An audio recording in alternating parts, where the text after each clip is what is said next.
हो जाएगा। इन्हीं शब्दों के साथ में हो जाए। Shri GM Banatwala. Thank you, Mr. Chairman. Mr. Chairman, sir,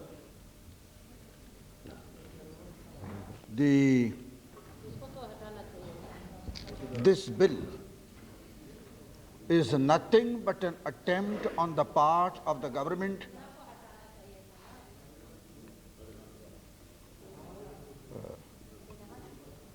Shall I continue? Shall I continue?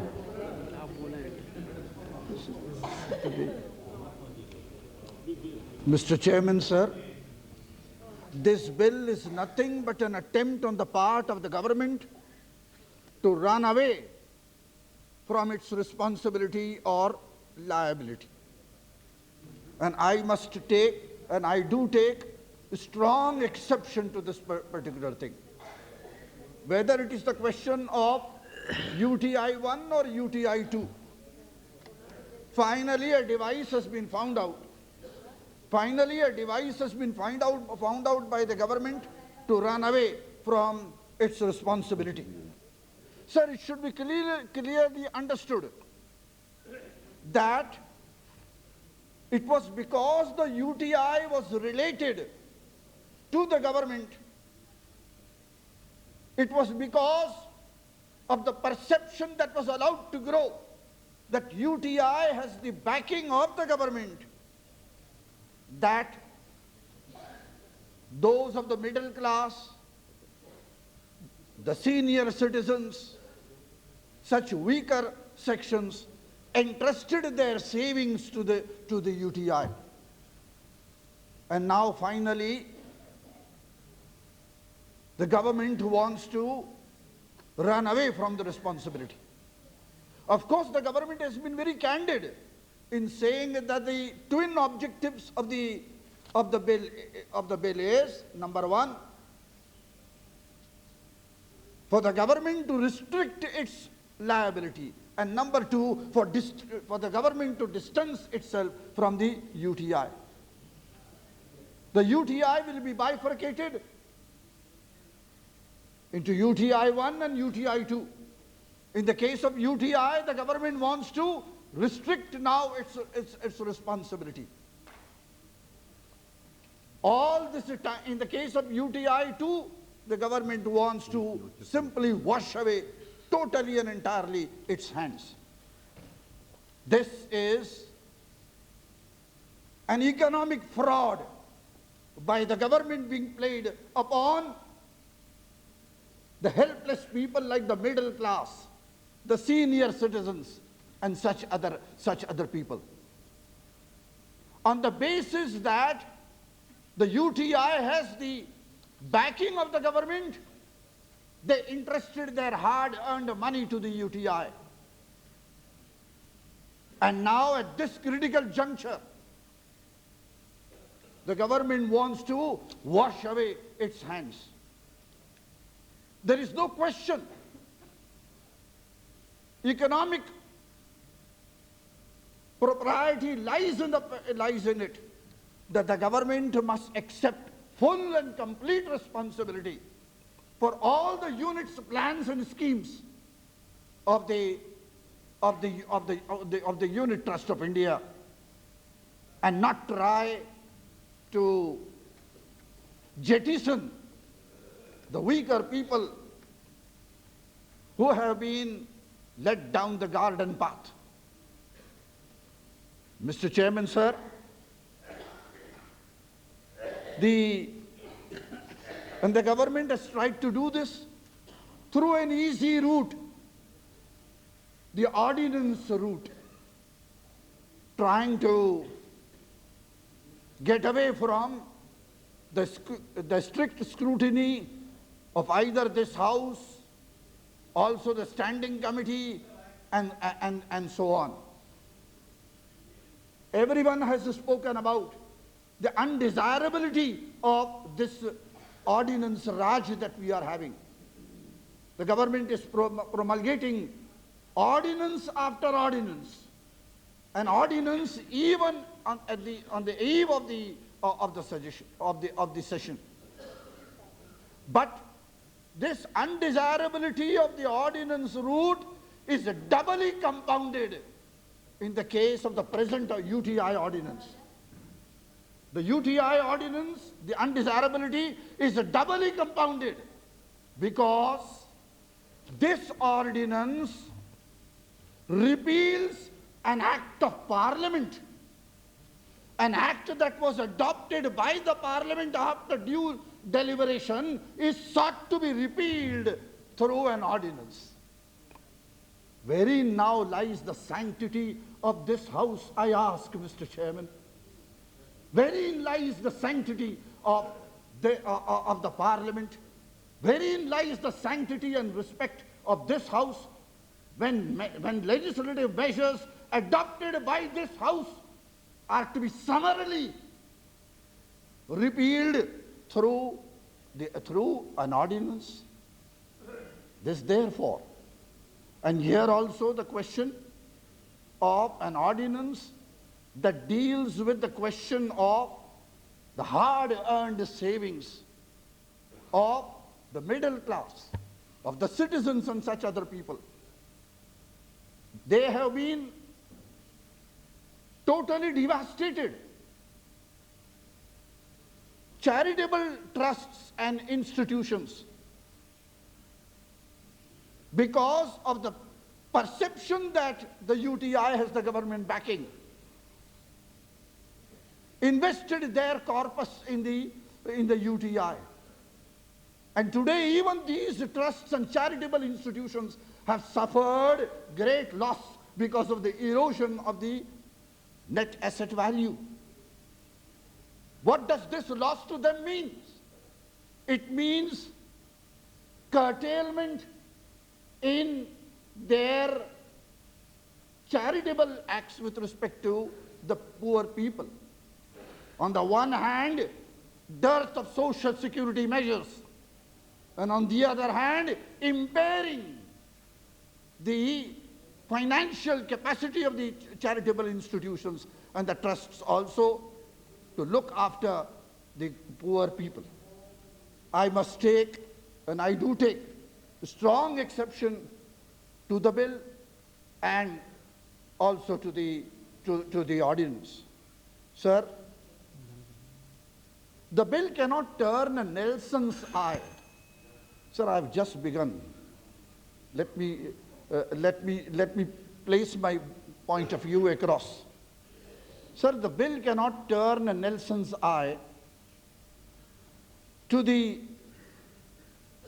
misery that has been inflicted upon the middle class and such other people. It cannot turn a Nelson's eye to the loss inflicted willfully and deliberately upon the UTI by those responsible for investment decisions. Their decisions have been colorable and they must be brought to books. Here in the bill, there is hardly any, I don't see any provision with respect to their liabilities. Of course, I have given notice of an amendment which I shall move at the appropriate stage. But it is necessary that the economic offences be viewed seriously and punishment and deterrent punishment must take place. Sir, now clause 9 provides for a board of advisors. But then it is unfortunate that the exact role of the board of advisors and the relationship between the administrator and the advisors have not been clearly spelled out in the bill. See, subclause 1 of clause 9 says that the board of advisors is to advise and assist the administrator. On the other hand, subclause 1 of clause 10 says the administrator may, on the advice of the of the board of advisors transact the following kinds of business. Now, the administrator, is it compulsory for him to transact the business only on the advice of the board of trustees, of the board of advisors? Then is it a board of advisors, or do they have an overriding powers over the administrator? The matter is not clear.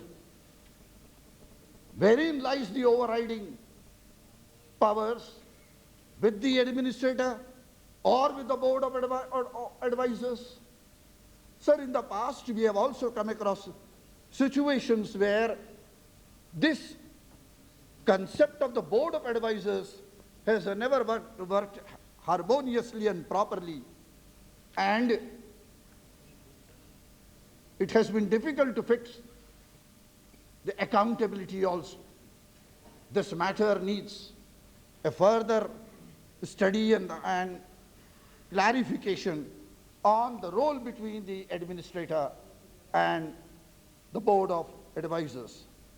Sir, the government has come down harshly, I must say, upon what is called UTI-2, or the specified company, to which will be transferred the UTI units, schemes and plans mentioned in Schedule 2. A distinction has been created. Not only the unit holders of the units, plans and schemes of UTI-2 have been jettisoned, not only have they been thrown away, while all along they thought that the UTI had the backing of the government, now jettisoned, not only jettisoned, but this UTI-2 has been discriminated, and several benefits available to UTI-1 will not be there with UTI-2. Sir, for example, tax benefits extended to UTI will continue in respect of UTI-1, but not to UTI-2. Similarly, the transfer to UTI will enjoy exemption from stamp duty. This is denied to transfer to UTI-2. Thirdly, any guarantee in favor of UTI, the entire UTI, will be available to the UTI-1, but will not be available to the UTI-2. Sir, this is nothing but economic fraud, I would say. In the beginning, all the unit holders of the UTI thought they were equal, that the UTI had the backing of the government, and now this discrimination has been sort of. Sir, there are my amendments also on this particular aspect, which I shall be moving at the appropriate time. I have also to draw the attention of this House and the government to two particular units or schemes of the UTI. They are, number one, the Senior Citizens Unit Plan, and number two, the Unit Scheme for Charitable and Religious Trusts and Registered Societies. Just 2 minutes or 3 minutes. Sir, these have been transferred to the UTI-2. Here I must plead that in the case of senior citizens, in the case of charitable institutions, the government has to come forward with full protection and see that they are not made to suffer. Sir, the concern of the employees of the UTI have also to be addressed too. And I would suggest that the government hold talks and proper dialogue with the employees in order to see that, in order to assure them that they would not suffer.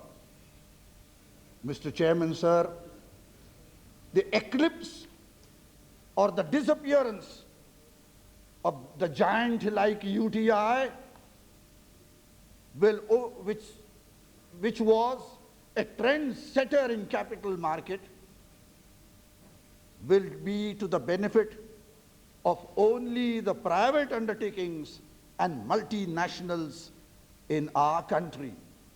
The responsibility for this sad state of affairs will lie squarely on this government. Thank you, sir. Shri Ajay Chakraborty. Honorable Chairman, sir, Government of India has taken a decision to split in two groups the largest mutual fund of the country, that is Unit Trust of India, in order to kill one half of the scheme. And this government is a government of ordinance. One after another they are promulgating the ordinance. So bypassing and ignoring the parliament, and also without the consulting the standing committee. On 29 October, ordinance has been promulgated in order to bifurcation our oldest and largest mutual fund unit trust of India by separate two entities. One is Assured Income Return Scheme,